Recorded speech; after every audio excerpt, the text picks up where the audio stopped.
Hi guys, तो स्वागत है आपका फिर से मेरे चैनल पे जहां मैं हाजिर हूं आपके साथ एक और नई बड़ी वैकेंसी के साथ।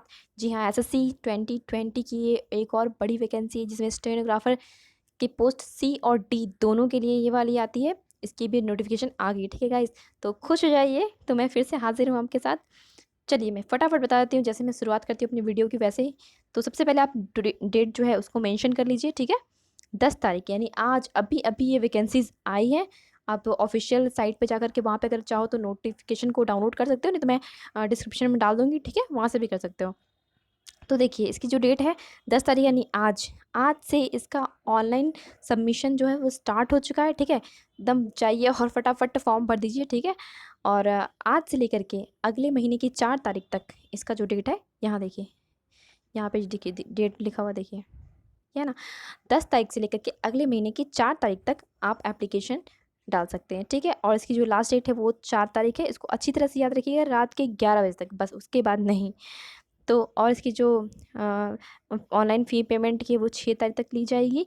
और लास्ट डेट और रजिस्ट्रेशन सॉरी जनरेशन जो ऑफलाइन चालान जो होता है उन जो लोग सबमिट करते हैं बैंक में जा कर के, उन लोगों के लिए 6 तारीख तक की डेट है, ठीक है। तो ये यहाँ तक आपको समझ में आ गया। अब आते हैं एग्ज़ाम। इसका एग्ज़ाम कब है? ये अगले साल जो है वो मार्च महीने में होगी, 29 तारीख से लेकर के 31 तारीख, है ना।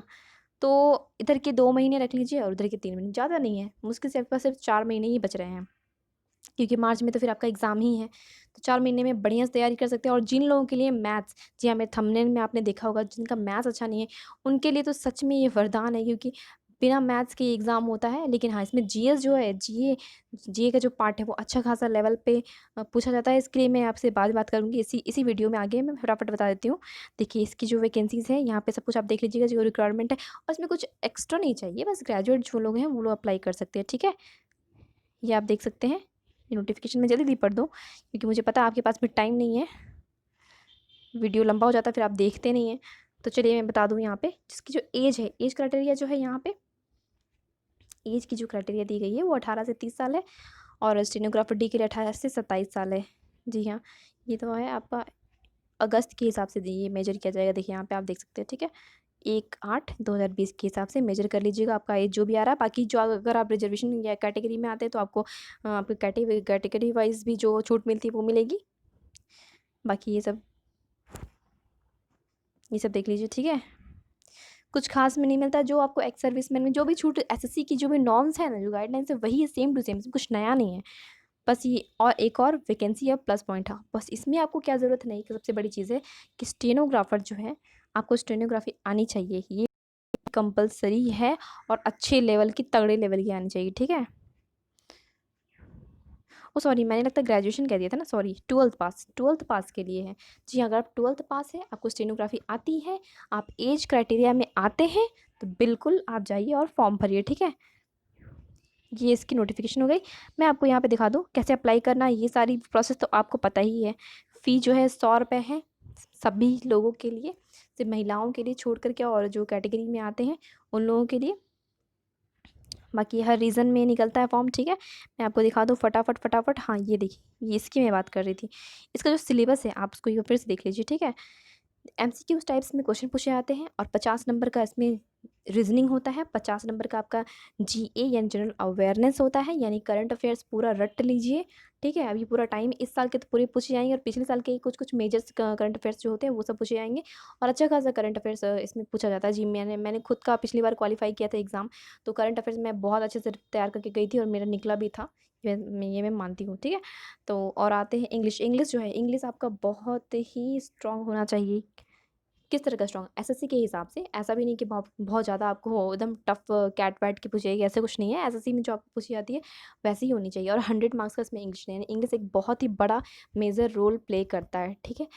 तो आप इसका ध्यान रखिएगा। यानी ग्रामर ग्रामर के हिसाब से जो पूछे जाते हैं एसएससी में, तो ज़्यादातर ग्रामेटिकल ही पूछे जाते हैं।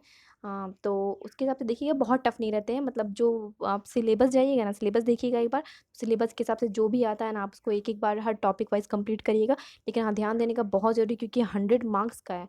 100 मार्क्स बहुत बड़ा रोल प्ले करता है। मैंने इंग्लिश और मैंने जीए और रीजनिंग तीनों में बहुत ध्यान दिया था, तो जाके मेरा क्लियर हुआ था, ठीक है। चलिए मैं आगे बता दूँ। नेगेटिव मार्किंग जो है आपका 0.25 हमेशा की तरह, हमेशा की तरह जो एसएससी में होता है वही है और कुछ नहीं है।